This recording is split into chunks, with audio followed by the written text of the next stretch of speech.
Chers auditeurs et auditrices, mesdames, messieurs, enfants, chats de gouttière et chaises roulantes volantes. Pour cette seconde émission, soyez les bienvenus dans Folie douce, l'émission qui secoue plus fort qu'un déambulateur dans un escalier. Cette émission est enregistrée en public, ici dans notre EHPAD. Mais aujourd'hui, on va plus loin que ces murs. On parle du lieu, de tous les lieux. Celui qu'on aime, celui qu'on traverse, celui qu'on quitte, celui qui nous accueille. Le lieu qui nous fascine, nous apaise et nous bouscule parfois. Le lieu choisi est celui qui nous choisit un peu à notre place, parce que derrière chaque lieu, il y a un bout de nous. Ici, la notion de lieu, c'est tout un programme et surtout un tout où les gens se rencontrent, partagent, bricolent, créent, bref, vivent. Ici, le lieu n'est pas figé. Le hall d'entrée devient atelier de préparation de crêpes, le parc Chava devient un festival dédié à l'art et à la culture, et la salle polyvalente devient salle d'exposition, un terrain d'aventure quand les idées ne veulent pas dormir. Et pour celles et ceux qui voudraient voyager encore un peu dans nos lieux, cette émission sera disponible sur toutes les plateformes d'écoute, sur YouTube. Dans cette émission, tout le monde a mis la main à la pâte. Une multitude de rubriques vous seront proposées. Et c'est Bruno qui posera la première pierre. Il nous racontera ce que représente un lieu pour chacun de nous et fera le lien avec celui d'ici, l'espace, notre maison de retraite, pas comme les autres. Maryse et Muriel prendront les commandes de leur chronique pour nous faire découvrir un endroit qui les a profondément marqués. La Bourboule. Après quoi, préparez vos papilles et vos neurones. Mimi et Jacou arrivent avec leurs recettes qui font autant du bien à l'estomac qu'à l'esprit. Nous partirons ensuite en immersion dans les couloirs de l'EHPAD avec des reportages, des interviews de résidents, de professionnels, de stagiaires, bref une mosaïque de regards sur ce lieu que chacun vit à sa façon. L'espace, est-ce un lieu où l'on se sent bien ? Vous entendrez les réponses. Une petite pause musicale suivra avec une chanson interprétée par les résidents lors de la toute première émission. Un petit cadeau sonore. Puis, place aux enfants. Dans les chuchotis d'enfants, les élèves de l'école répondent aux questions malicieuses posées par les résidents. Leur lieu préféré, le lieu qui les fait rêver, et l'espace connaissent-ils ? Il y a des pépites à n'en pas douter. Nous enchaînerons avec Parole volée, où une dame de plus de 101 ans viendra partager une histoire qu'elle connaît encore par cœur. Un moment de mémoire vive, comme on les aime. Après cela, retour dans le passé. L'espace dans le temps. Notre rubrique du jour, avec Jean-Marc Depuit, historien local de Podinsac, qui nous racontera l'histoire de ce lieu pas si ordinaire. Et comme on aime l'art sous toutes ses formes, vous entendrez ensuite l'interview du graffeur Relax, qui a réalisé la fresque dans l'EHPAD, un beau projet qu'il partagera avec nous. Et puis comme dans toute bonne émission, on vous réserve une toute petite surprise pour la fin. Accrochez vos sonotones, éteignez vos casseroles, Folie douce, c'est parti.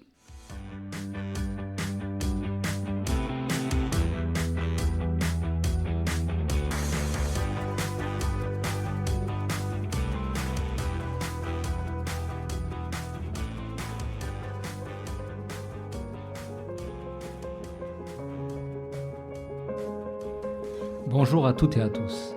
Aujourd'hui, comme vous l'avez compris, la thématique est le lieu. Le sens de ce nom masculin est multiple. Je n'irai donc pas dans le détail, mais permettez-moi de m'arrêter quelques instants sur ce mot et sur ce qu'il peut nous dire. Il y a des lieux privés ou publics, des hauts lieux, des lieux saints, des mauvais lieux et même des lieux d'aisance. Il y a ces lieux qui nous ont vus naître, ceux qui nous verront partir et ceux qui tout au long de notre vie nous façonnent, nous imprègnent, nous émerveillent, nous relient. Nous voient heureux ou malheureux, nous voient grandir, tomber, se relever et avancer. Il y a ceux que nous traversons sans y penser et d'autres que l'on apprend à connaître en y posant doucement ses habitudes. Et il y a nos lieux préférés, ceux que nous aimons, ces endroits chéris qui résonnent encore longtemps après les avoir quittés. Ils laissent très souvent en nous des traces, contribuent de faire de nous ce que nous sommes, restent dans nos mémoires, nos sens, nous procurent des émotions, des sentiments, nous rappellent des moments de notre vie et sont souvent des refuges. Voici quelques souvenirs imaginaires de lieux dans lesquels vous pourriez vous reconnaître. Il y avait cette cabane dans le petit bois près du jardin, mon école au bout de la rue, la maison où je passais mes vacances, cette chapelle où il faisait si frais en plein été, les bords de Garonne où j'aimais me promener avec mon père, mon premier appartement, ce porche sous lequel je l'ai embrassé pour la première fois, la bibliothèque de la fac, les vestiaires de mon club de foot, la salle d'attente de la maternité où mes enfants sont nés, la machine à café où l'on se retrouvait avec les collègues, le cinéma de mon quartier et l'association où aujourd'hui je donne de mon temps pour aider les autres. Il y a aussi tous ces chemins qui sont aussi des lieux de transition que nous empruntons et qui nous mènent vers d'autres adresses. Alors de temps en temps, nous devrions prendre le temps de regarder tous ces endroits où l'on a déposé une partie de nous et essayer de comprendre comment chacun de ces lieux nous ont transformés, nous ont accompagnés. Pour un jour peut-être, arriver jusqu'à celui où nous sommes aujourd'hui, un lieu souvent perçu comme une dernière étape, un autre endroit, souvent redouté, parfois choisi. Maintenant, nos voix se posent dans les pattes de l'espace de Polensac, un lieu qui avant tout est un lieu de vie, où les vies ralentissent un peu, c'est vrai, mais où toutes les histoires continuent de battre au bon train, et où les souvenirs prennent toute la place qu'ils veulent, et où l'on regarde encore devant. Un espace de vie souvent mal connu, où se croisent mémoire, fragilité et profonde humanité. Comme tous les lieux où nous avons vécu, c'est un endroit où l'on continue de rencontrer, d'aimer, de se raconter, de transmettre, de rire, de râler, en un mot d'exister. Maintenant, j'ai le plaisir de vous annoncer les souvenirs partagés d'un lieu aimé, d'un lieu qui a marqué leur vie, un souvenir commun à Muriel et Maryse. Voici la chronique de Maryse.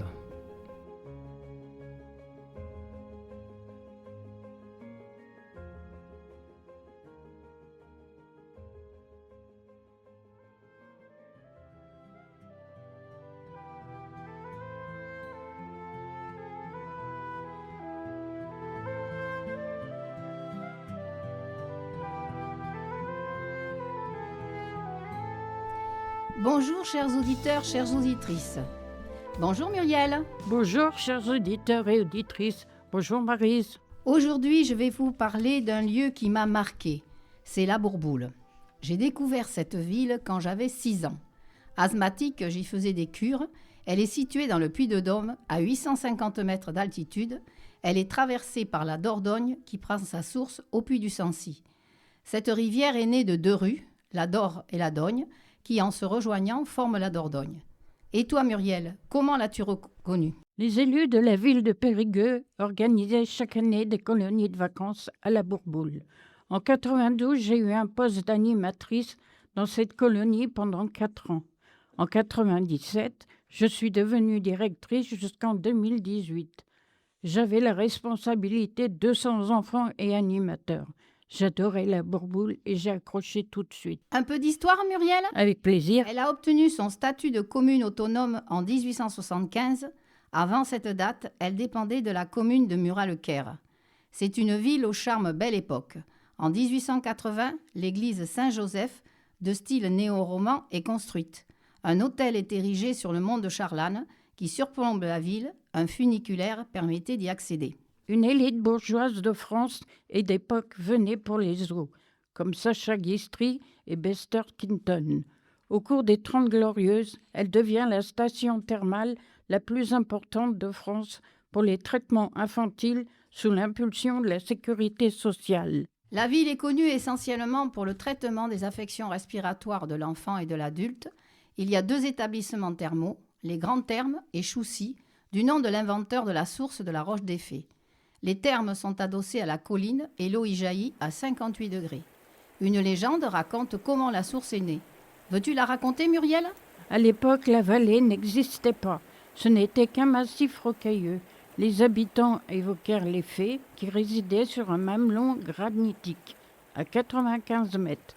La roche des fées, elle a été aidée pour apparaître de la bonne terre et de l'eau. Une source qui montait un caractère miraculeux issu des profondeurs de la terre en contrebas de la roche des fées. La source Chauzy était née. Petite fille, cette ville était fantastique. C'était un grand jardin d'enfants, le parc Fenestre où les enfants jouaient en toute liberté, les promenades avec des ânes, pas toujours dociles, et des poneys, le jet d'eau et sa fontaine où naviguait le bateau des petits garçons, les grandes promenades à Charlane, à la Roche des Fées, au barrage et à la Roche Vindex. La sensation de la bande d'Ordanche, qui culmine à 1512 mètres d'altitude, surplombant avec le Tenon et le plus gros, la Bourboule. C'était une ville consacrée aux enfants, une cour de récréation gigantesque, et malgré mes ennuis de santé, j'étais heureuse dans cette ville magique. Adulte, j'y suis retournée souvent, avec toujours le même enthousiasme et le même plaisir. Et toi, Muriel, quel souvenir t'évoque cette ville ? Oh, si tu savais, j'ai beaucoup de bons souvenirs. Les feux de camp, le 5e repas de cuisinier vers 22h pour les animateurs qui se régalaient à faire griller des chamallows avec du Nutella et de la noix de coco, des tartes aux pommes, du fromage blanc fait par le cuistot qu'on prélevait à la louche. J'avais tous les petits qui faisaient du poney, les plus grands faisaient de la voile sur le lac Chambon, un lac artificiel. Ils avaient des sorties au Puy de Sancy jusqu'à la cascade du même nom. Ils grimpaient au Capucin, qui surplombe le Mont d'Or. Son nom vient du fait que la silhouette de ce pic ressemblait à un moine en prière. Baie sans Chandès et le lac Pavin, un ancien cratère profond de 92 mètres. Avec dans ses eaux les truites ombles, chevaliers, faisaient partie des promenades. J'ai passé d'excellents moments à la Bourboule, mais aussi dans cette belle région de France. Nous espérons vous avoir fait découvrir ces beaux lieux auvergnats. Merci à tous et à toutes de nous avoir écoutés. Merci Muriel de m'avoir accompagnée dans ce voyage. Mais avant de nous quitter, je vais demander aux amis qui m'entourent quels lieux vous ont marqué ? Pour moi, ce sera principalement l'île de la Réunion. On l'appelle l'île intense. Voilà, ce sont la culture, les paysages, le côté tropical. Tout ça, très marquant pour moi. Moi, j'irai un petit peu moins loin. C'était le grenier de ma maison familiale où on passait du temps avec mon frère et ma sœur à faire des bêtises. L'île aux fleurs, la Martinique, paysages tropicaux. Moi, le lieu qui m'a marqué, c'est pendant mon régiment, pendant 18 mois. J'ai fait mes classes à Lyon et je suis parti plus d'1 an au Sahara. Des couleurs magnifiques et puis lunaires. Hein. J'ai visité des lieux mythiques comme la grotte du révérend Père Foucault. J'ai été visiter la librairie de Manhasset où il y a des livres millénaires qui sont exposés. Voilà mon souvenir. Merci. Merci à tous et à Jacques en particulier.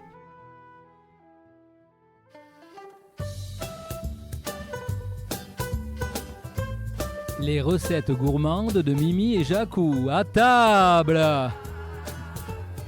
Bonjour chères auditrices et auditeurs. Pour la 2e édition... Bonjour Jaco et Mimi. Je suis avec vos mentors, Guérard et Bocuse. On vous entend de là-haut, hein? Bon, on tenait à vous féliciter et vous encourager. Bravo pour ce que vous faites. Bon allez, je repars préparer mes anguilles. Je vous embrasse. Merci Maïté de votre soutien. Bonjour chères auditrices et auditeurs. Pour la 2e édition, Saveurs et gourmandises, nous sommes en direct de l'espace, non point vers le firmament, mais au ras du sol. Nous nous dirigeons vers la cuisine de la résidence des personnes âgées, occupée par notre Mimi nationale, maintes fois récompensée par ses pairs. Bonjour Mimi. Bonjour Jacou, bonjour tout le monde. Qu'est-ce que vous nous proposez aujourd'hui comme mets succulent ? Alors je vais vous préparer un repas purement landais, c'est-à-dire des cœurs de canard au foie gras et en dessert une tourtière aux pommes ou aux pruneaux. On prend des cœurs de canard frais, on les coupe en deux, on met dedans du foie frais de canard, du sel, du poivre, on met en papillote et on met au four pendant 8 minutes, au four ou à la cheminée, et voilà. Et on laisse cuire pendant donc 8 minutes. Et on fait en même temps des légumes, c'est-à-dire des petits champignons que tu vas ramasser, Dieu sait où, il va nous le dire. De suite. Bien sûr, le lieu est inconnu. Révélez le secret. Ah non, c'est secret, ça se garde à vie. De génération en génération. Voilà. Bon, ben tant pis alors. En dessert, on va passer à la tourtière. Et pour faire couler le tout, pour rincer les dents et l'arrière-gorge, ouais, je vous propose un verre de pousse-rapière. Quesaco. Il a placé son... Et où tu veux que je le place?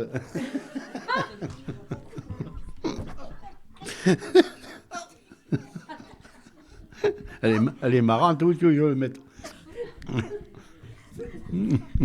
On continue. Hey, calmez-vous sur les effusions, ou vous allez faire tourner la sauce.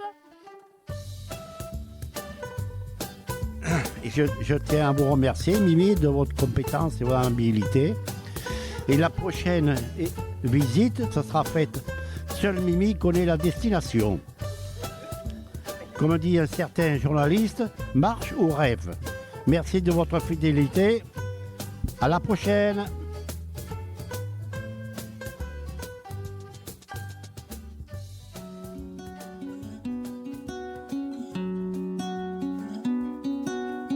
Parole et confidence, une mosaïque de partage. Parlons des lieux, ce qui nous anime, ce qui nous accueille.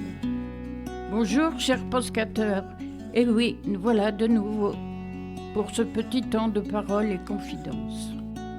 Merci Muriel. Nous arrivons avec plein de témoignages. Et nous commençons en force par le témoignage de M. Roubi, qui fait le choix de nous parler des jolis lieux partagés avec sa femme.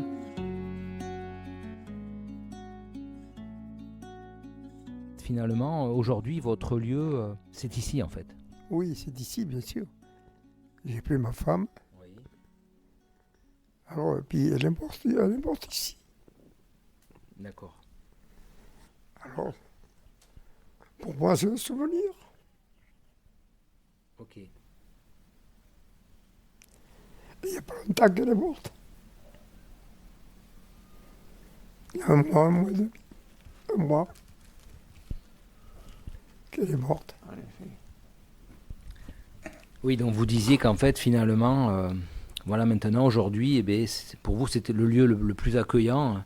J'ai mes souvenirs qui reviennent là parce que depuis longtemps, vous voulez y venir. D'accord. Merci. Quoi de mieux que de partir avec sa belle aimée?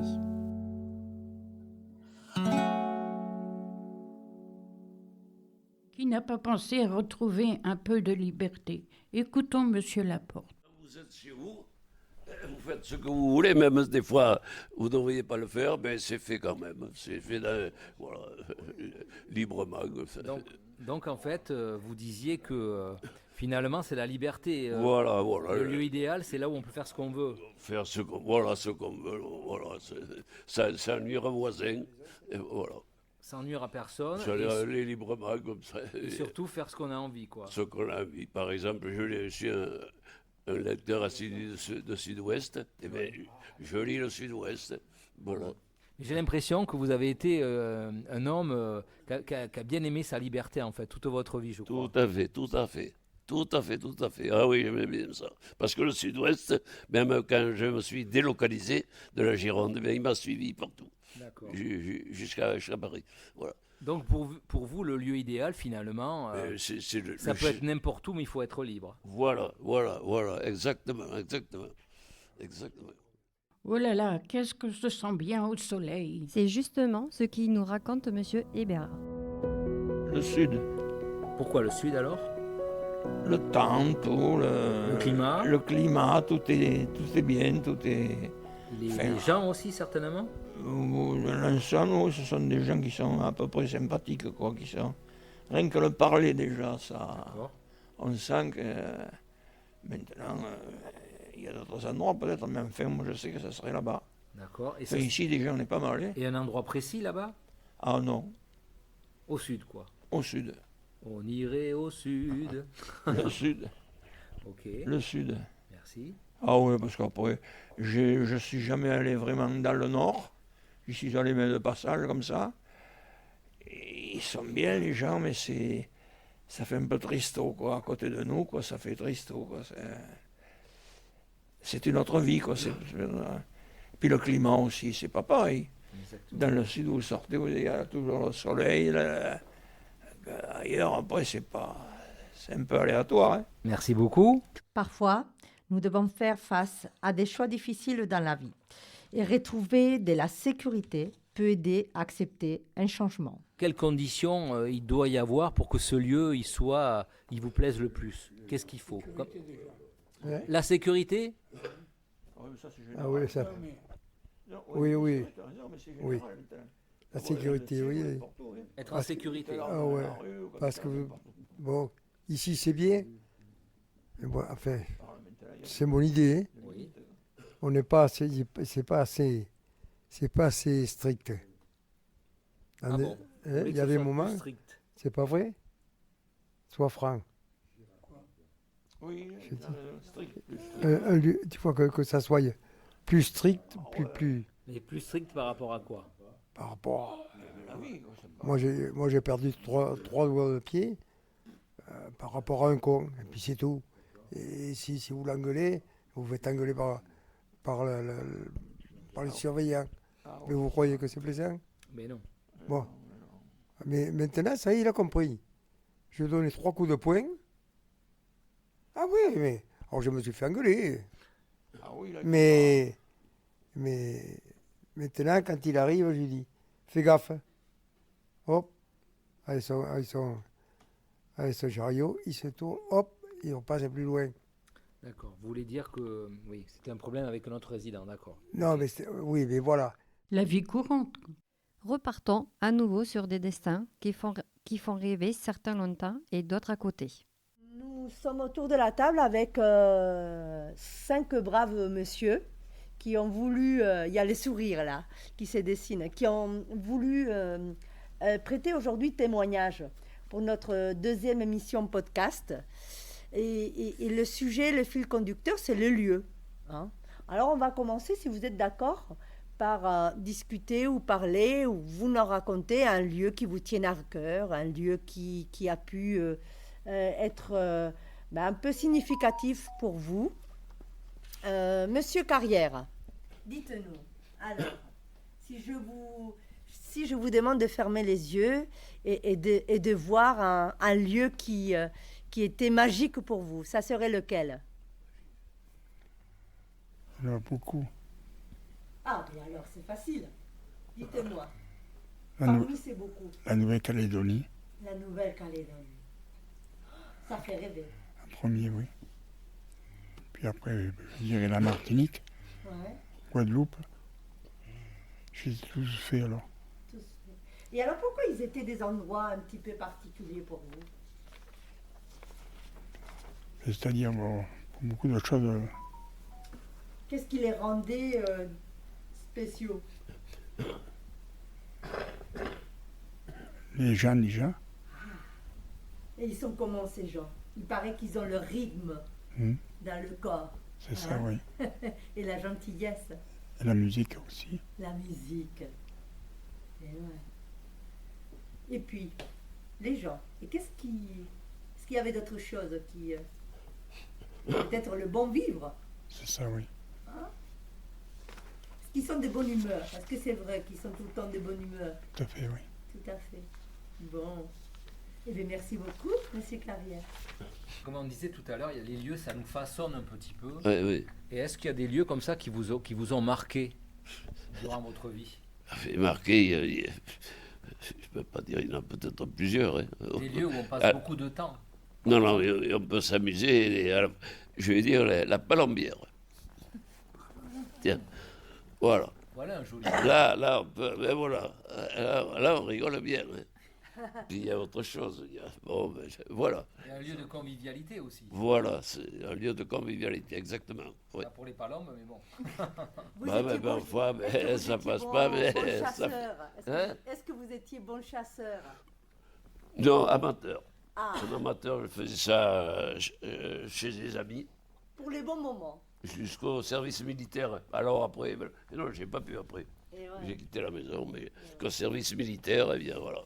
Tous les ans, voilà, la semaine de la Palombière. Voilà, on allait là, en principe, c'était le mois d'octobre. Et ouais. Et voilà, puis on attendait, comme on dit, la Saint-Luc pour le grand truc, mais c'était pas toujours évident. Alors c'est quoi, expliquez-nous. C'est le grand truc, c'est je sais pas. Donc là, c'est la Saint-Luc. Non, c'est au milieu du mois d'octobre. Je ne me rappelle plus exactement. 10. Oui, mais donc la Saint-Luc, c'est un jour référence oui. pour le passage des palombes, c'est oui, ça? Voilà, exactement, voilà. Oui. D'accord. Et c'est pas toujours évident. Alors, cette année, j'ai regardé, non, c'était pas évident. Voilà. Mais non, le Palombière, c'est vrai, on rigolait bien. Hein. Oui, il y a même des choses, hein, d'autres. Ah bon? C'est-à-dire, vous en avez trop Non, mais on racontait quoi. Racontait quoi ça. Il y a des choses qui se racontent. Et puis une fois, il y en avait un, il avait branché, dans les fougères, il avait branché son appareil. Et puis il a sorti après, mais il y en a qui n'étaient pas contents. Alors on lui a dit efface, on lui a dit. Ce qui reste dans la palombière ne sort jamais de la palombière. Voilà, exactement. Ben oui, mais je peux le dire ça, la palombière, tiens. Et l'on s'éloigne encore plus avec Monsieur Roubi. Je me rappelle que j'aimerais y revenir, mais malheureusement, je ne reviendrai pas. C'est donc jamais. C'est en Thaïlande. Oula. Alors, j'ai passé 15 jours là-bas, les plus beaux jours de ma vie. À vous faire masser? Non. Non. C'était pour l'anniversaire de notre mariage avec ma femme. On l'avait fêté, et puis il y avait des copains qui avaient fait une grande caisse en carton, je me rappellerai toujours. Ils avaient mis des journaux, des ci, des là. Et au fond, il y avait les tickets pour aller en Thaïlande en avion. 24 heures de vol. En Thaïlande? Oui. Waouh! En quelle année vous êtes parti? Parce que maintenant, bon, les voyages, on peut Vous savez, facilement le fait mais à longtemps, leur hein. époque. Ouais. Et on est parti là-bas, on avait 13 jours.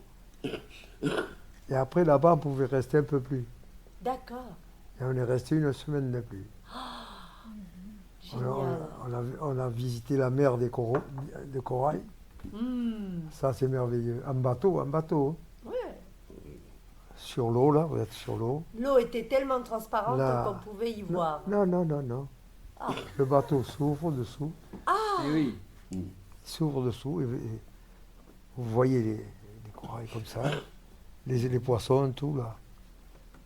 Puis c'est les marchés sur l'eau. Les marchés se faisaient sur l'eau.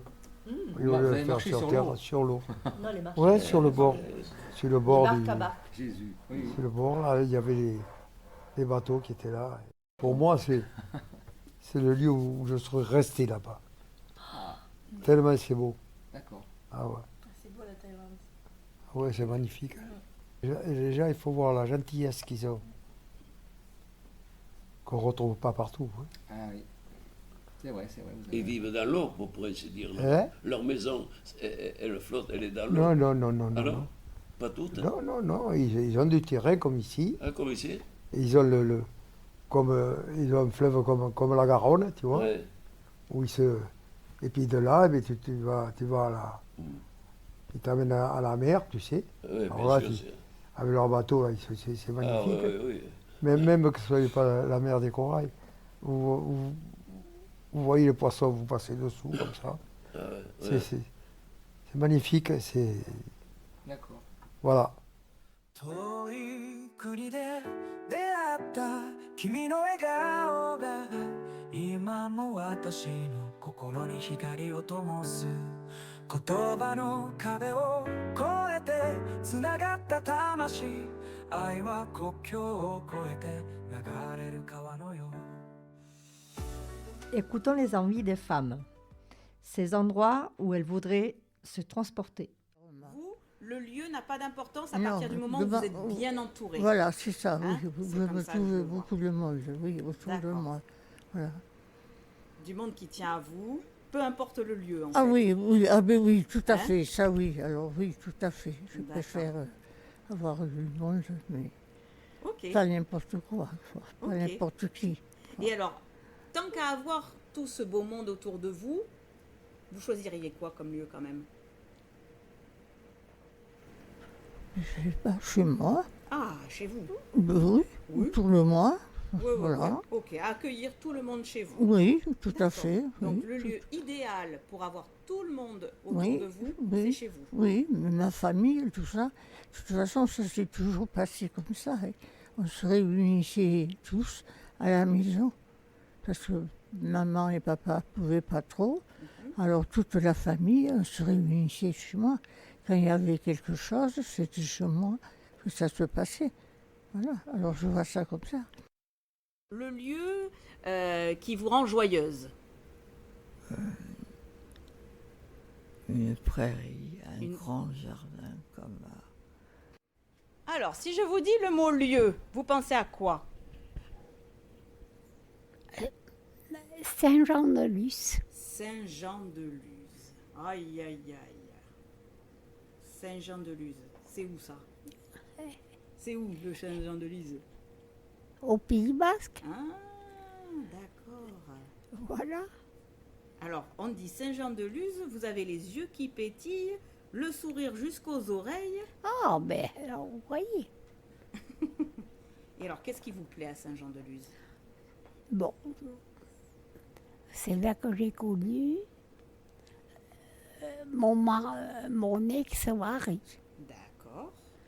Et mes enfants ont été élevés là aussi. D'accord. Donc, ça ramène des beaux souvenirs. Ok, voilà. D'accord. En plus, est-ce que c'est une jolie ville, Saint-Jean-de-Luz? Que Est-ce que c'est une belle ville? C'est joli? c'était, Mhm. Ça l'est plus aujourd'hui? c'est pas Il y a beaucoup de monde. aussi. Et puis, enfin, c'est pas pareil. C'est pas comme. D'accord. Bon, merci. Ah. Madame Borde, si je vous dis le mot lieu, oui. À quoi vous pensez? Oh, pas grand-chose. Ah, pas grand-chose? Non, aux vignes. Ah, les vignes. Eh ben Vous voyez, oui, ça pas. fait penser quand même à quelque chose. Oui. Et alors, le souvenir des vignes, le lieu des vignes, est-ce que c'est un lieu agréable? Ah ben oui. Ouais. Mais enfin, il fallait travailler. Ah voilà, c'est un lieu de travail hein, quand Oui, même. Oui, oui. D'accord. Voilà. Il y a d'autres lieux qui vous plaisent? Un lieu où vous vous sentiez bien? Ben, les prairies Les aussi. prairies aussi, Oui. ouais. Parce qu'il y avait des moutons, il y avait des vaches, il y avait des animaux, voilà. Et ça, c'est des endroits, des lieux où vous plaisez bien. Eh bien oui, pardon. Et ici, est-ce que vous savez où on est? Non. Non? Ici, on est à l'espace. Bah oui. Qu'est-ce que vous pensez de ce lieu? Ah ben qu'il est bien, il est joli. C'est joli ici? Oui. Ouais. C'est un lieu qui est accueillant? Oui, bien sûr. Ouais. C'est un lieu où on fait quoi ici? On fait des choses, mais bon, vous dire quoi? J'en sais rien, tenez. Merci beaucoup. Oh, il n'y a pas de quoi.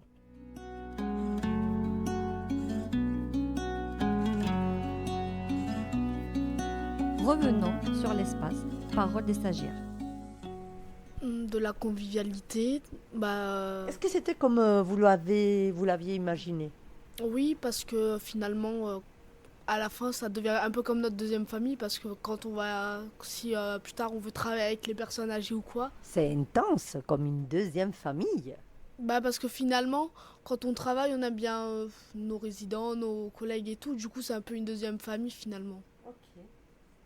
Ça va si loin, d'accord. Et donc Pour moi, c'est un très beau moyen. C'est Faustine qui parle. C'est un très bon moyen d'apprendre. J'aime beaucoup la structure et l'équipe et j'apprends beaucoup, donc ça me plaît énormément. Moi, personnellement, j'ai été surprise parce qu'il y a énormément d'activités, énormément de choses qui sont faites. Il y a... par exemple, avec le tiers-lieu, je ne connaissais pas du tout l'exposition qui est faite en bas et je trouve super parce qu'il y a énormément de façons de voir le lieu différemment. De s'exprimer. De s'exprimer, exactement. De stimuler. De stimuler, exactement. Elles sont bien, nos jeunes apprentis. Écoutons maintenant Madame Borde et Madame Constantin. Alors, Madame Borde, c'est notre dernière arrivée. Ah oui. Eh oui. Je pense que c'est le deuxième jour que vous participez à cette petit moment de rencontre à part? Eh bien, très bien. Très bien. Et alors, comment vous vous sentez ici? Oh, bien, bien. Bien. Oui. Est-ce que le repas était bon? Oui, bien sûr. Est-ce que les nappes étaient belles? Oui, mais bien sûr, tout est beau. Tout est beau? Oui. En tout cas, ce que vous avez remarqué, c'était un peu plus beau que ce que vous...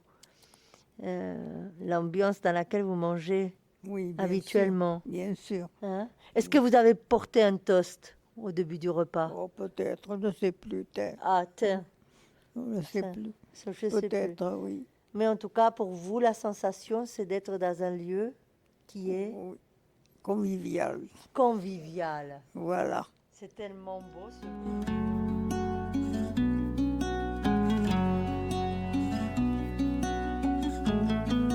Et oui, c'est qui le docteur Poisson? Pourquoi venir travailler à l'espace? Bonjour, je suis aussi avec Marielle. Nous avons ici un peu de temps. Nous avons envie d'aller interviewer le docteur Poisson, qui est notre médecin, car il connaît bien la résidence et de notre écoute pour savoir quelle est son histoire. C'est un médecin ancien et doux et humain, et je sais, maître Légy, je vous propose de côté. Bonjour, docteur. Enchanté de vous voir. Pouvez-vous vous présenter? Je suis médecin généraliste depuis très longtemps. Avant, j'étais remplaçant un peu partout dans le monde. J'étais dans différents pays, en Afrique, en Asie. Et maintenant, je suis médecin installé auprès de vous, en Gironde. Voilà. Pourquoi avez-vous choisi de devenir médecin? J'aime bien travailler, soulager les autres et faire un métier où on est efficace. D'accord. Et pourquoi c'est important pour vous de vous continuer à faire les visites à domicile? Pour résoudre les problèmes des gens quand on ne peut pas les résoudre ailleurs. Le maintien à domicile est indispensable. Voilà. Oui, c'est-à-dire de soulager les gens à la campagne qui ne peuvent pas se déplacer. Tout le monde ne peut pas aller en maison de retraite ou en structure. Donc, si jamais vous voulez être dans une maison, j'aurai le plaisir de vous suivre de là où vous irez. Gentil. Pourquoi vous déplacez-vous avec une caisse à outils? On a remarqué que vous aviez une grosse caisse. Dans ma caisse à outils, si vous regardez bien, il y a des outils. Ça m'aide à ouvrir les portes des maisons quand les gens tombent à domicile. D'accord. Pour, avec les pompiers, ouvrir sans trop casser. Vous êtes bricoleur alors? Je suis bricoleur et si vous remarquez, j'arrive même parfois à régler les roues des fauteuils roulants. D'accord. Heureusement que vous êtes là alors. Et est-ce que vous aimez bien le service Chava? Oui. On voit de tout et vous y êtes présent. Et oui, exactement. Sans Chava, je n'aurais pas fait votre connaissance. Et voilà. Et moi, je suis enchantée de vous connaître. Merci, docteur.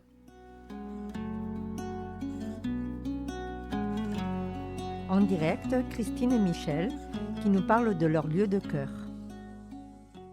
Bonjour à tous. Aujourd'hui, on va parler d'un endroit très spécial pour nous.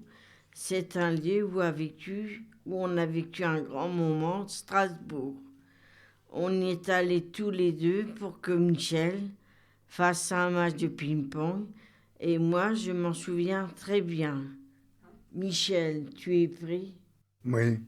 Michel, tu te souviens de la salle à Strasbourg? Elle était petite ou grande?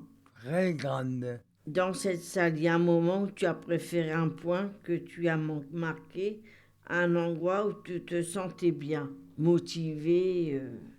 Motivé et très bien. Tu as été champion de France. J'étais champion de France. Qu'est-ce que tu aimais quand tu faisais du vélo? Les paysages. Les paysages. Et surtout quand ta femme t'engueulait pas. Moi. Non. Si, dis-le. C'est pareil. C'est le même top. La même chose. T'avais la liberté sur ton vélo. Oui, voilà. Et c'est bientôt la fin. Est-ce que c'est vrai que le meilleur est pour la fin? Un échange riche et plein d'espoir entre résidents et directeurs, entre Madame Duvinage et Monsieur Marla. Eh bien, le problème pour moi, c'est de savoir comment s'intégrer dans un lieu tel que l'EHPAD lorsqu'on quitte sa vie active. Comment créer des liens et des contacts. Alors c'est la grande problématique, je pense, nationale des EHPAD, hein. C'est-à-dire que la population, et notamment les boomers, hein, donc vont croître en nombre. Il est prévu aux alentours des années 2050 d'avoir en France 1 million de seniors, dont une grande partie donc, finira ou poursuivra plus exactement sa vie dans un EHPAD. Et on sait qu'aujourd'hui, plus de 80% de la population interrogée sur ce sujet ne souhaite pas finir ou poursuivre sa vie en EHPAD. Donc tout le challenge en fait consiste à faire en sorte que l'EHPAD soit bien la nouvelle maison du résident qui y entre et non pas la maison des professionnels qui y travaillent. Donc c'est quand même un sujet complexe, voilà, qui a plusieurs dimensions, à la fois sociologiques, à la fois architecturales aussi. C'est vrai que pour ce qui concerne l'EHPAD de Podensac, il a été construit de façon un petit peu hospitalière, pas au sens accueillant, mais au sens technique du terme, conçu comme un hôpital avec des grands couloirs. Donc il y a certainement aussi une réflexion à partir de ce bâti pour faire en sorte que ça fasse un peu plus comme à la maison. Et puis c'est également toutes les activités que l'on peut y proposer, qui puissent être des activités de continuation par rapport à la vie sociale que les résidents donc ont eu avant de rentrer en maison de retraite, en EHPAD, mais également la possibilité d'avoir des activités nouvelles auxquelles ils n'auraient pas nécessairement pensé. Et c'est ce sur quoi en fait notre établissement travaille, et on a cette chance, voilà, d'avoir un tiers-lieu qui est animé de façon très dynamique, avec multitude de projets, trop peut-être, mais je pense que ça fait partie, je dirais, des éléments importants de pouvoir avoir ce tiers-lieu qui permet, au-delà de l'animation, voilà, d'avoir des activités en intergénérationnel, parce que c'est important, voilà, de faire un lien entrée et sortie dans les deux sens, que la société puisse pénétrer, que le monde extérieur pénètre dans l'EHPAD, et que l'EHPAD puisse également aller vers l'extérieur de façon physique ou plus immatérielle. La rubrique Paroles et confidences touche à sa fin. Merci Aurélia pour cette première. Merci à Muriel et merci à Christina. Promis, on reviendra.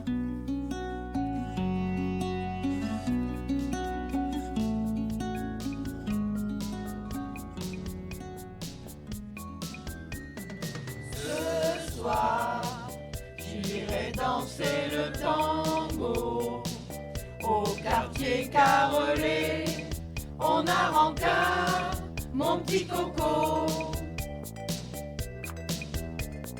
La nuit viendra me faire oublier.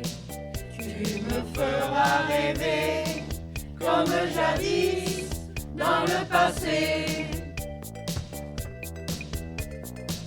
C'est l'amour à l'EHPAD, aou, tcha tcha tcha, et mémé dans tes yeux, aou, aou, et pépé comme il peut.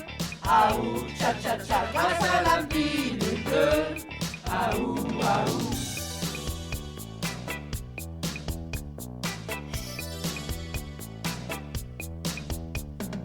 L'amour, quand on vit à l'espace, c'est le temps de la transe, entre tes bras, toute la nuit. Et si nos cœurs sont tous chamboulés, la là je t'embrasserai jusqu'à la fin, promis juré. C'est l'amour à l'EHPAD, ah ou cha cha cha, et mémé dans tes yeux, ah ou, et péter comme il peut, ah ou cha cha cha, grâce à la pilule bleue, ah ou, ah ou. Mémé, t'es où, t'es où, mémé, t'es où, t'es où, mémé, t'es où, t'es où.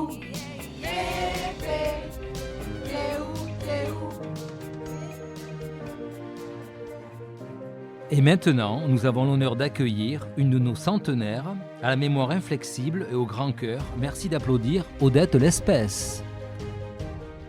Bon, ah oui, là, ma main a 5 doigts. En voici 2, en voilà 3. Le premier, ce petit bonhomme, c'est le pouce qu'il se nomme. Le second doigt de la main sert à montrer le chemin. Entre l'index et l'annulaire, le majeur se montre un grand frère. L'annulaire porte l'anneau. Avec sa bague, il fait le beau. Le minuscule auriculaire marche à côté de l'annulaire. Regardez mes doigts travailler, chacun fait son petit métier. Vous m'avez parlé d'un second texte, une sorte de prière. Oui. Mon Dieu, préservez-moi, préservez ceux que j'aime, frères, parents et amis, et mes ennemis même. De jamais voir, Seigneur, la cage sans oiseaux, la ruche sans abeilles, la maison sans enfants. Je l'aime beaucoup. Je trouve que c'est joli.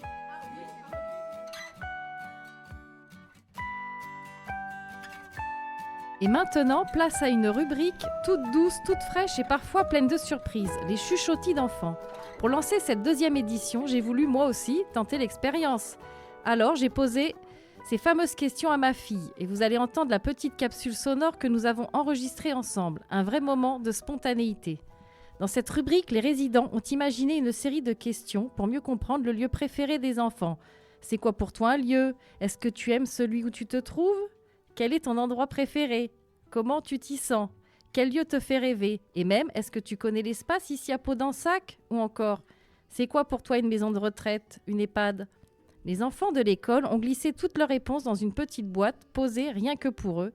Et ce sont Béatrice, Stella, Josette et Aurélia qui vont lire pour vous ces petits mots, pleins de sincérité et d'imagination. Allez, on écoute d'abord la capsule et ensuite, place au chuchotis. Bonjour, je m'appelle Elaya, j'ai 8 ans, je suis en CE2 et je vais vous raconter toutes les histoires. Alors, c'est quoi un lieu pour toi ? C'est quelque chose où tu te sens bien. D'accord. Genre une maison. Ah, c'est bien.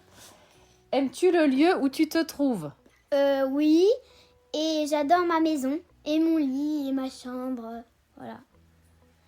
Quel est ton lieu préféré et comment t'y sens-tu ? Alors, mon lieu préféré, c'est ma chambre. Et comment je me sens ? J'adore, je joue très bien. Et voilà. Quel lieu te fait rêver ? Dormir à Disney et faire une journée entière à Disneyland. Est-ce que tu connais ce qu'on appelle l'espace de Podensac ? Oui, c'est un groupe qui travaille à Podensac. Pour l'EHPAD. Oui. C'est quoi pour toi un EHPAD ? C'est une maison de retraite pour papy et mamie qui peuvent plus faire de trucs chez eux. Et du coup, on prend soin d'eux à l'EHPAD. Merci. C'est quoi un lieu pour toi ? La ville où j'habite à Podensac. Quel est ton lieu préféré et comment t'y sens-tu ? Au bord de la Garonne avec mon père et mon chien. C'est trop bien. Quel lieu te fait rêver ? Paris. Est-ce que tu connais ce qu'on appelle l'espace à Podensac? Oui. C'est quoi pour toi un EHPAD? Un endroit où il y a des personnes âgées et qu'il faut aider. C'est quoi un lieu pour toi? Un lieu pour moi, c'est un endroit. Aimes-tu le lieu où tu te trouves? Oui, j'aime beaucoup le lieu où je suis. Quel est ton lieu préféré et comment t'y sens-tu? Chez mes parents. Quel lieu te fait rêver? L'Océanie, c'est un restaurant chinois, c'est beau et c'est bon là-bas. Est-ce que tu connais ce qu'on appelle l'espace à Podensac? Je ne sais pas. C'est quoi pour toi un EHPAD, une maison de retraite? Une maison de retraite, c'est celle qui accueille des personnes âgées qui ne peuvent plus s'occuper de soi-même parce qu'elles sont trop vieux. C'est quoi un lieu pour toi? Pour moi, c'est un endroit. Aimes-tu le lieu où tu te trouves? Ça va, j'ai vu mieux. Quel est ton lieu préféré et comment t'y sens-tu? C'est chez moi, parce que je m'y sens bien avec mes parents et mon petit frère. Quel lieu te fait rêver? Sur la plage, avec une limonade, les pieds dans l'eau, avec une canne à pêche, en train de jouer à la Switch. Est-ce que tu connais ce qu'on appelle l'espace à Podensac? L'espace, c'est la maison de retraite. C'est quoi pour toi un EHPAD, une maison de retraite? Pour moi, un EHPAD, c'est là où on accueille des personnes âgées. C'est quoi un lieu pour toi? Pour moi, c'est un endroit où l'on passe du temps. Aimes-tu le lieu où tu te trouves? Oui, car j'apprends plein de choses. Quel est ton lieu préféré et comment t'y sens-tu? C'est ma maison, j'y suis tranquille. Quel lieu te fait rêver? Le stade de rugby, de foot et autres. Est-ce que tu connais ce qu'on appelle l'espace à Podensac? Oui, c'est une maison de retraite. C'est quoi pour toi un EHPAD, une maison de retraite? Un EHPAD ou une maison de retraite, c'est un lieu où il y a des retraités. C'est quoi un lieu pour toi? C'est un endroit. Aimes-tu le lieu où tu te trouves? Je suis à l'école et je n'aime pas trop. Quel est ton lieu préféré et comment t'y sens-tu? Mon lieu préféré est l'Amérique et je m'y sentirai heureuse. Quel lieu te fait rêver? Une île me fait rêver. Est-ce que tu connais ce qu'on appelle l'espace à Podensac? Non, je ne connais pas. C'est quoi pour toi un EHPAD, une maison de retraite? Ce sont des gens qui ne peuvent plus rester chez eux. C'est quoi un lieu pour toi? Un lieu pour moi, c'est un endroit précis, par exemple maison, château. Aimes-tu le lieu où tu te trouves? Oui, j'aime où je suis. Quel est ton lieu préféré et comment t'y sens-tu? Mon lieu préféré est un magasin qui s'appelle Intersport et je me sens bien là-bas. Quel lieu te fait rêver? Le lieu qui me fait rêver, c'est chez ma grand-mère. Est-ce que tu connais ce qu'on appelle l'espace à Podensac? Oui, c'est un endroit où les personnes âgées mangent, dorment, se promènent et se douchent. C'est quoi pour toi un EHPAD, une maison de retraite? Un EHPAD, c'est un endroit où on aide les personnes à manger, se doucher, des activités, etc. C'est quoi un lieu pour toi? Un endroit où on se sent bien. Aimes-tu le lieu où tu te trouves? Non. Quel est ton lieu préféré et comment t'y sens-tu? Mon bureau, car je me fais pas embêter. Quel lieu te fait rêver? Chez mes grands-parents. Est-ce que tu connais ce qu'on appelle l'espace à Podensac?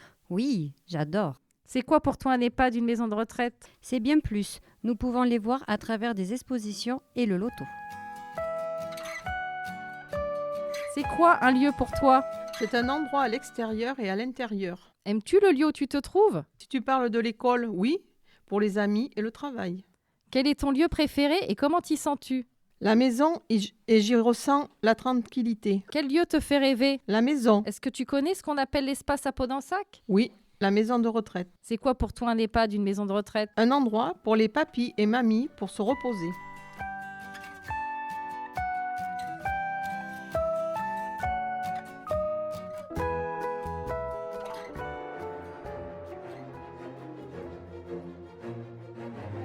Tout le monde connaît la célèbre phrase « Pour savoir où l'on va, il faut savoir d'où l'on vient ». L'espace de Podensac, institution publique par définition, prône des valeurs d'entraide et de solidarité qui sont à l'origine de son histoire et qui résonnent encore aujourd'hui. Suite au krach boursier des années 30, M. Thévenot met en vente sa propriété, le domaine de Chavat. La mairie de Podensac s'en porte alors acquéreur. Voici comment débute l'historique de cette belle et noble cause, celle d'accueillir et de prendre soin de nos anciens. Pour mieux nous éclairer sur cette belle histoire, nous avons fait appel à un puriste, un passionné en la matière. Il s'agit de Jean-Marc Depuit, premier adjoint de la commune de Podensac. Pendant de nombreuses années, il a été conseiller municipal, délégué au patrimoine. Sa première mission fut la rénovation du parc Chavat. Porté par un master en histoire de l'art, il met en route des travaux de recherche sur le domaine et le personnage de M. Thévenot, qui aboutiront quelques années après sur un livre racontant cette riche et passionnante histoire. Et maintenant, laissons la parole à Jean-Marc. Le legs qu'avait fait la veuve Compan à la mairie de Poninsac était conditionné à ce que la commune, à l'époque, réalise la première maison de retraite de Poninsac pour accueillir les résidents. Et une fois que ce legs a été acté et que le rachat a été réalisé par la mairie, c'est le pavillon à l'entrée du parc Chavat qui a été transformé le premier.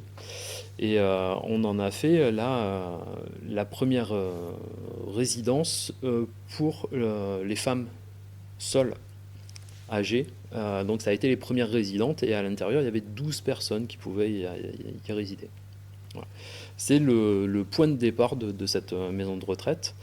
Le temps que d'autres travaux soient effectués entre 1937 et 1940 sur le château principal. Voilà, pour continuer à accueillir de nouveaux résidents et d'en faire le lieu qui a été le lieu principal de la maison de retraite de l'époque jusqu'en 1999. Voilà.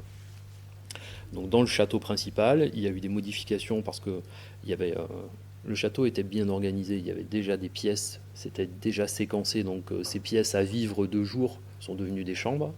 Tout le rez-de-chaussée, les beaux salons du rez-de-chaussée sont devenus des pièces d'habitation, d'animation. Il y avait la télé, il y avait des salles de jeu, la salle, le réfectoire qui était également à cet endroit-là.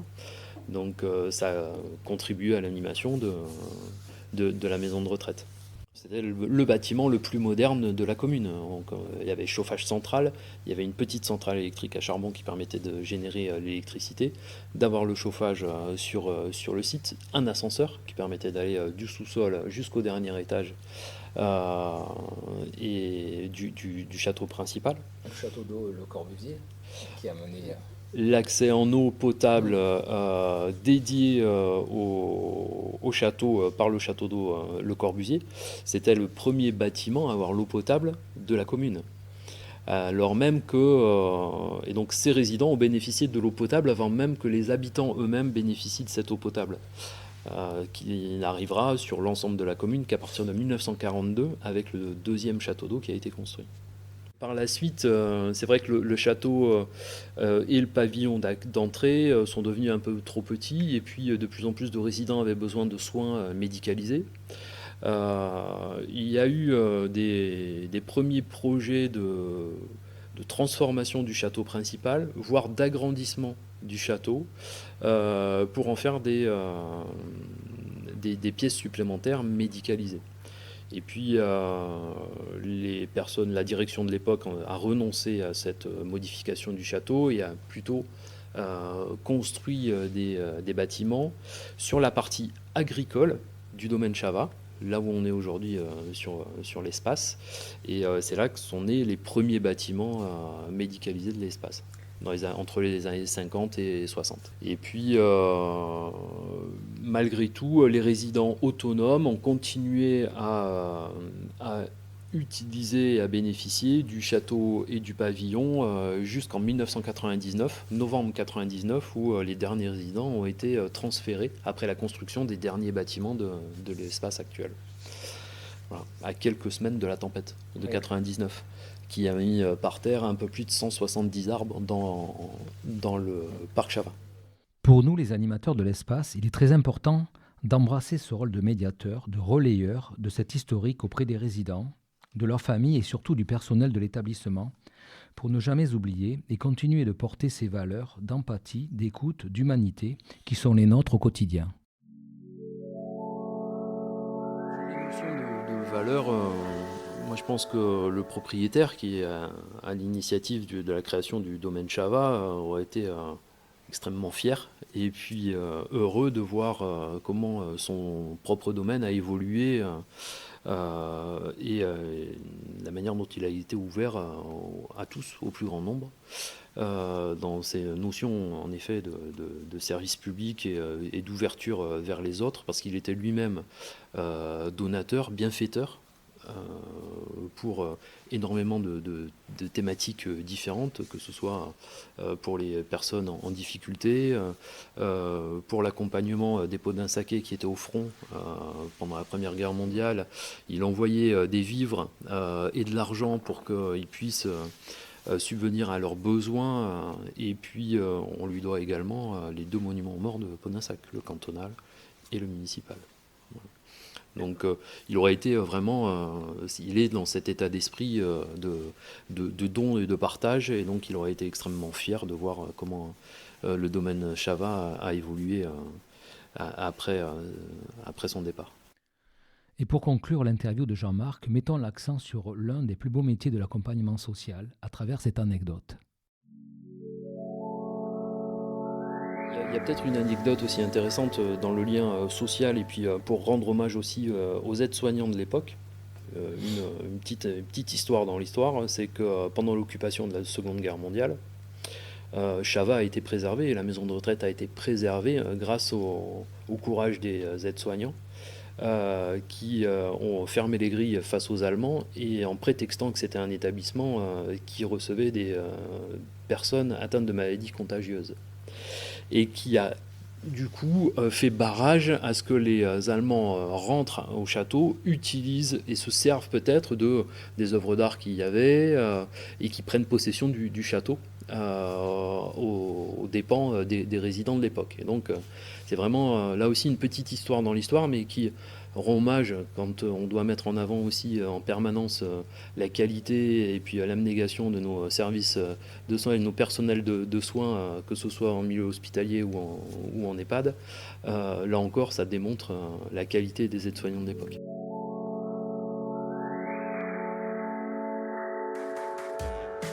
Vous êtes bien sur l'émission Folie douce. Un podcast tendre, drôle et décalé.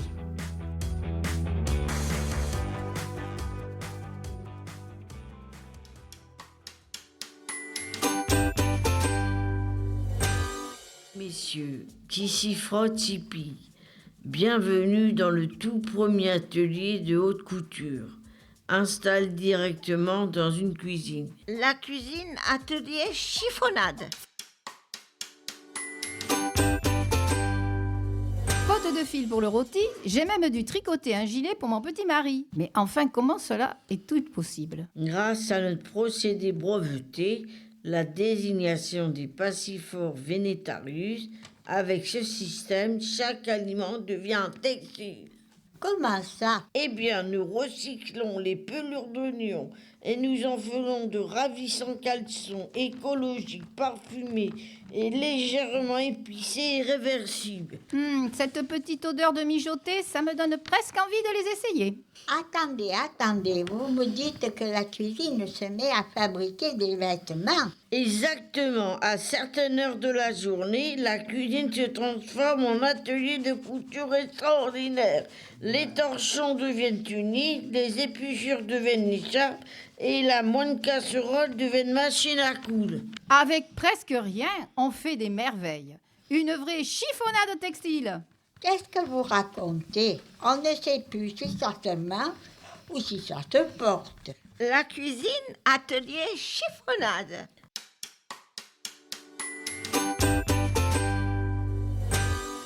La mode durable qui mijote doucement avant d'être portée. Peut contenir des fibres d'oignon, des idées farfelues et des textiles légèrement al dente. Ne pas repasser à feu vif.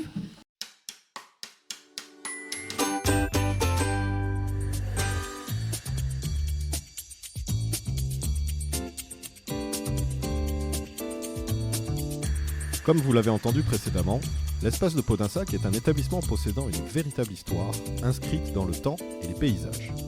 De l'ancien centre de soins et maison de retraite, puisant ses racines au sein du parc Chava, à la structure d'hébergement que nous connaissons maintenant, un sujet suscite aujourd'hui toute l'attention de la direction et des équipes. Celui de l'appropriation des espaces par les résidents habitants, non pas en tant que lieu de soins, mais plus largement comme leur lieu de vie. En lien avec la nouvelle dynamique tiers-lieu portée par l'établissement, force est de constater toute l'importance d'une accessibilité culturelle du quotidien en tant que véritable alternative non médicamenteuse aux soins. L'art devient fil d'Ariane, les murs reflètent un théâtre d'expression et les couleurs s'associent à de nouveaux savoir-faire. C'est ainsi qu'en 2024 est né le projet Terre des Graphes, un clin d'œil au territoire local dans sa dénomination, mais aussi et surtout un moyen de rendre les résidents habitants, élèves, professionnels, structures de loisirs et médico-sociales, acteurs du renouveau, au travers d'une pratique artistique longtemps malmenée, le graffiti. Sensibilisation, mise en contexte, ateliers d'initiation sur toile, séquences d'intelligence collective, et bien évidemment de nombreux ateliers intergénérationnels de graphes, comme dans la street.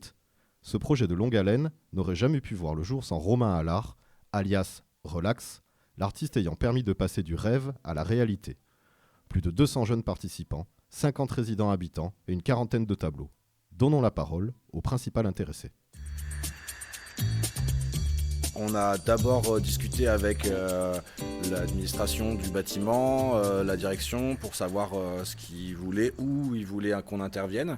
Donc ils m'ont proposé cette grande bande de 60 mètres de long sur 1,80 m de haut. Plus c'est grand, mieux c'est pour moi, parce que du coup je suis graffeur, donc c'est un art qui vient de la rue. On ne travaille pas sur des petits supports comme des toiles, on n'est pas dans des ateliers, on est vraiment en extérieur principalement. Et donc là, ce projet il était parfait pour nous, parce que cette bande, bon, c'est un format un peu particulier parce que c'est très très long, donc voilà, pour réussir à meubler un petit peu cette longue bande, on a décidé ensemble, après donc réflexion, donc je vous ai dit, on a se concerté avec la direction et ensuite on a fait des réunions avec les résidents où on a pu échanger sur leur volonté, voilà, ce qu'ils souhaitaient voir. Il y avait un fil conducteur, donc il y avait par les aides-soignants avaient fait un petit questionnaire en amont. Et donc qui demandait comment on ressent le bâtiment, quelles émotions vous vivez ici. Donc du coup, à travers tout ce qui a été récité, du coup, nous, on a ensuite condensé tout ça. J'ai pris des mots-clés. Et l'idée est venue par un résident d'avoir cette séquence d'un livre qui s'ouvre avec les feuilles qui sont emportées par le vent et qui racontent un peu une histoire. Voilà, le défilé d'une vie, le souvenir, voilà, les émotions, ce qu'on vit ici aussi. Donc du coup, moi après mon travail, ça a été de choisir des séquences parce qu'on ne pouvait pas en mettre 150 non plus, même s'il y en a quand même beaucoup. Là, on est sur quasiment 45 séquences différentes. Donc voilà, on nous a suggéré la nature, les balades en forêt, la tente, sur un banc au bord d'un lac, les enfants, voilà, la Gironde, les cèpes, les sorties, voilà, la nature, des oiseaux, enfin plein de choses différentes. Bien au-delà d'une simple volonté institutionnelle, l'enjeu essentiel était avant tout de faire de l'œuvre une véritable création collective, reflétant les envies, volontés et désirs des résidents habitants sans véritable limite en dehors de celle de l'inspiration. Grâce à un travail de concertation avec les équipes professionnelles et l'artiste, chacun a pu mettre sa patte et inscrire sur le béton un petit bout de soi. Le formalisme auquel l'artiste est généralement habitué a donc laissé la place à l'environnement, et l'environnement s'est inscrit au sein d'une histoire, celle de ceux qui vivent ici. Nous vous proposons maintenant de découvrir avec Relax comment s'est construite la démarche artistique. Mais ça dépend, chaque lieu est différent, donc effectivement, là, j'ai envie de dire que je me suis vraiment concentré sur le format et pas forcément du coup l'environnement, parce qu'on n'a pas de très grands reculs sur cet endroit non plus. Voilà, je me disais que c'était... Déjà, il fallait trouver une solution pour habiller entièrement ce mur et qu'on n'ait pas voilà, cette idée de petites séquences détachées de l'autre. Voilà, l'idée, c'est vraiment d'avoir cette continuité, cette bande et cette histoire qui se raconte tout au long du truc. Mais si on avait un format qui était différent, voilà, un format plutôt portrait, de grande hauteur, ce serait sûrement pas ça qui serait sorti au final, quoi. On aurait peut-être réfléchi à autre chose. Voilà, c'est ce format de mur, voilà, allait très bien avec ce qu'on avait décidé avec les résidents, donc c'est cool. Je pense qu'on a un peu aussi orienté leur idée pour qu'on reste... Voilà, s'ils m'avaient dit faire le portrait d'une personne en particulier, c'est sur un format paysage, c'est pas agréable, voilà, parce que on manque de hauteur pour pouvoir mettre des proportions correctes de visage. Mais donc là, ça s'adapte très bien à des petites séquences, voilà, ponctuelles comme ça, et c'est comme ça que j'ai pu du coup appréhender le mur, quoi. Mais oui, ça dépend. Je vais aller dans d'autres endroits. J'ai peint au Maroc sur une très grande façade qui donnait sur espace de vie dans un quartier très populaire. Et du coup, voilà, là, j'y suis allé sans idée. Et ce qui est ressorti après avoir discuté avec les gens qui habitent tout autour et tout, c'était de faire le portrait géant d'une femme berbère avec toutes les parures, les tissus, les bijoux, les tatouages sur le visage.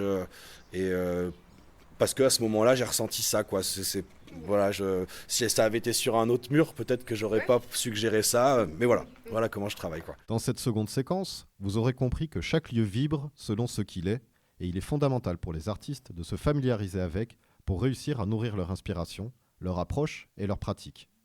Pour autant, en dépit d'une ligne artistique ou de savoir-faire, ce type de projet diffère d'une simple commande. Ainsi, le bagage des intervenants devient tout autant important que la technique et les valeurs qu'ils portent deviennent les piliers de la création. Découvrez dans cette dernière séquence le parcours de Relax, passer d'un mode de vie à un véritable métier passion. J'ai 37 ans, je suis originaire du nord de la France, de Lille. Ça fait 10 ans que je suis à Bordeaux et ça fait maintenant 22 ans que je fais du graffiti et 10 ans de manière professionnelle où je suis à mon compte et je fais ça à temps plein.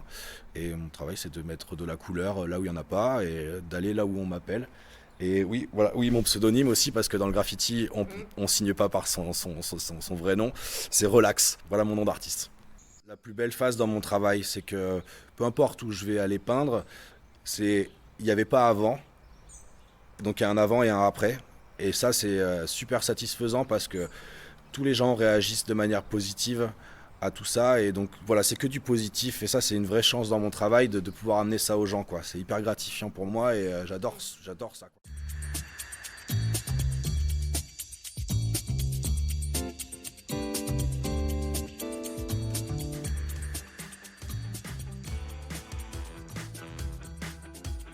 Et voilà la fin de cette nouvelle parenthèse sonore de Folie Douce, un deuxième voyage où l'on a pris le temps de regarder autrement les lieux qui nous entourent. On a parlé du lieu, oui, de tous ces endroits qui nous portent, nous transforment, nous rassemblent. Et aujourd'hui, c'était cette EHPAD, un lieu plein de voix, de souvenirs et d'élan d'avenir. Merci à toutes celles et ceux qui nous ont accueillis, qui ont partagé un bout de leur histoire. Et à vous qui nous écoutez, que ce soit en direct ou en podcast. Si vous êtes encore avec nous, c'est que quelque chose a trouvé sa place. Et ça compte. Folie Douce, c'est fini pour aujourd'hui. Vous pouvez retrouver cette émission en podcast et sur YouTube pour revivre ou la partager. À très vite. On se retrouve très bientôt avec un nouveau thème, un nouvel endroit où poser nos voix. Et toujours cette petite folie douce qui nous rend plus vivants. Attendez, c'est pas fini. Comme à chaque fois maintenant, il y a une surprise en chanson.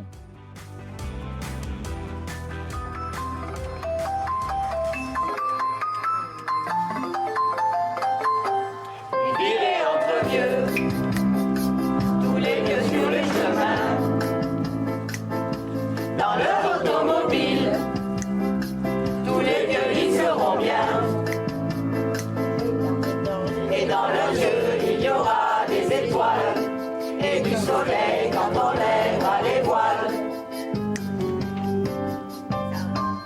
S'en aller tous ensemble, à travers l'Aquitanie, et voir la vie en rose, tout jouer au mistigris. Toute la nuit danser la mazurka, dans un dancing rouge pur d'Igala. Au milieu de la nuit, sans les bigoudis, tiens, la vague, vive la vie, ils vogueront toute la vie, danser la mazurka. Voir un lilet, poitron en faux, du Sauternay quand Paris boit de l'eau. S'en aller au matin, voir un dernier bimago, et aller prendre un bain sur une plage du Moulot. Voir ce tapot, le vent te caresser, au Cap Ferré envoyer des baisers. Au milieu de la nuit, sans les bigoudis, tiens bon la vague, vive la vie, ils vogueront.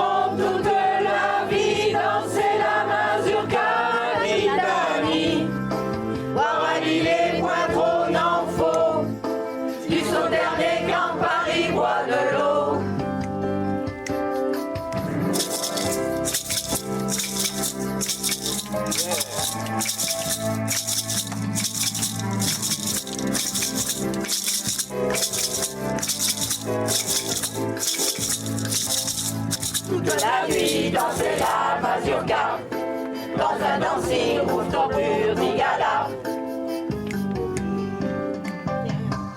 Au milieu de la nuit, sans les bigoudis, tiens mon lavac, vive la vie. Ils vogueront toute la vie danser la mazurka à l'Italie. Voir un lit, les pointrons n'en faut, du sauteur des camps, Paris boit de l'eau.